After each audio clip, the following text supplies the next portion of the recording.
अस्सलाम वालेकुम प्यारे बच्चों, वेलकम टू किड्स स्टोरी। आपके अपने चैनल पर आप सबको खुश आमदीद। कैसे हैं आप सब? अल्लाह पाक सबको हिफ्ज़ व ईमान में रखें। आज मैं आपको एक कट्टो मगरूर मुर्गी की कहानी सुनाने जा रही हूँ।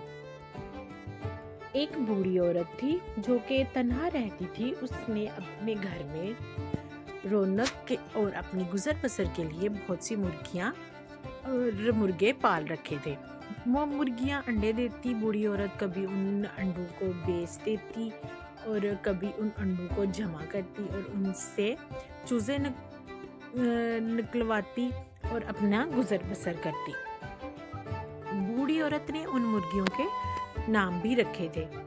बूढ़ी औरत के पास मुर्गियाँ और मुर्गों के अलावा एक कुत्ता भी था जिसका नाम उसने डब्बू रखा था, जो कि मुर्गियों की हिफाजत के लिए था। कट्टो और शेरू तमाम बूढ़ी औरत के पास जो एक मुर्गा था जो सब मुर्गों में से बहुत खूबसूरत था। बूढ़ी औरत ने उसका नाम शेरू रखा था। कट्टो और शेरू सारा दिन न कट्ठे घूमते, दाना उनका चुगते और बहुत खुश होते। कट्टो दूसरी मुर्गियों को और मुर्गों को बिल्कुल भी लिफ्ट नहीं करवाती थी। वो खुद को उन दूसरी मुर्गियों की रानी समझती और उन्हें अपने करीब भी नहीं आने देती थी। शेरू मुर्गा अक्सर दूसरी मुर्गियों और मुर्गों के पास जाता, उनके साथ दाना उनका चुगता और कट्टो इस बात पे उससे नाराज हो जाती। वो समझती थी कि वो एक रानी है और शेरू उसका राजा है, इसलिए शेरू को उन मुर्गियों के पास नहीं जाना चाहिए। बूढ़ी औरत जब कभी बाहर जाती तो वो मुर्गियों की हिफाजत के लिए डब्बू को घर में छोड़ जाती। डब्बू सारा दिन मुर्गियों की हिफाजत करता और उन्हें की देखभाल करता। उन्हें बाहर अगर वो जाती तो उन्हें वापस घर ले आता। बूढ़ी औरत बाहर जाती तो कभी डब्बू के लिए खाने के लिए गोश्त और चर्बी वगैरह लेकर आती। वो उसे हर रोज खाने को रोटी देती और क्योंकि वो उसकी मुर्गियों की हिफाजत करता था। डब्बू सारा दिन धूप में पड़ा रहता और ऊँघता रहता। कट्टो मुर्गी को डब्बू बहुत ही जहर लगता था और वो चाहती थी कि डब्बू यहाँ से चला जाए। उसके ख्याल में डब्बू एक फालतू जानवर था जो कि एमी बेकार में वहाँ पड़ा रहता है और बूढ़ी औरत उसको खाने को रोटी और गोश्त वगैरह देती है। एक दिन बूढ़ी औरत ने बहुत से अंडे जमा किए और कट्टो मुर्गी को उन अंडों पर बिठा दिया। कुछ अरसे के बाद कट्टो मुर्गी ने उन अंडों में से बच्चे निकाले। वो उन बच्चों को पाकर बहुत खुश थी और कट्टो मुर्गी पहले से ज्यादा मगरूर हो चुकी थी। वो सारा दिन न बच्चों के पास बैठी रहती और बूढ़ी औरत उसे खाना डालती तो वो वहीं पे खाना खाती और फिर बच्चों के पास आ जाती। कट्टो को अपने बच्चों का दूसरी मुर्गियों के पास जाना भी बिल्कुल अच्छा नहीं लगता था।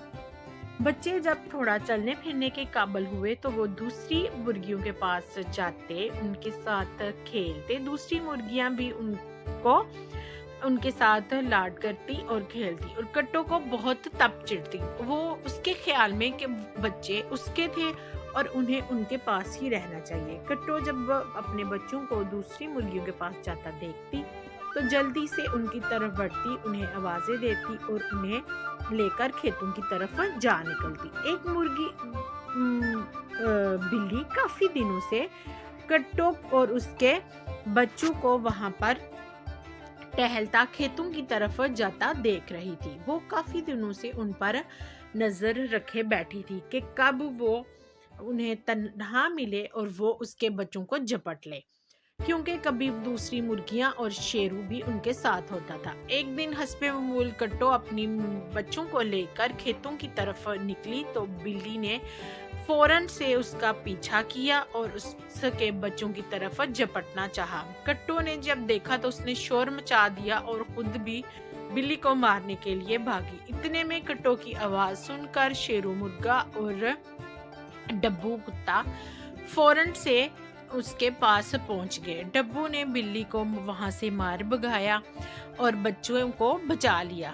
کٹو نے جب دیکھا کہ آج اس کی اور اس کے بچوں کی جان صرف ڈبو کتے کی وجہ سے بچ گئی ہے تو اس نے ڈبو کا شکر ادا کیا اور دوسری مرغیوں اور شیروں کا بھی شکریہ ادا کیا۔ اب کٹو سمجھ چکی تھی کہ کوئی بھی چیز یا جانور یا انسان دنیا میں فالتو نہیں ہے۔ اب کٹو کو ڈبو بالکل بھی برا نہیں لگتا تھا۔ تو پیارے بچوں، آپ نے دیکھا کہ اللہ تعالیٰ نے کوئی بھی چیز دنیا میں فالتو نہیں بھیجی۔ ہر چیز کا کوئی نہ کوئی مقصد ہوتا ہے اور کسی کو بھی اپنے سے نیچے اور کمزور نہیں سمجھنا۔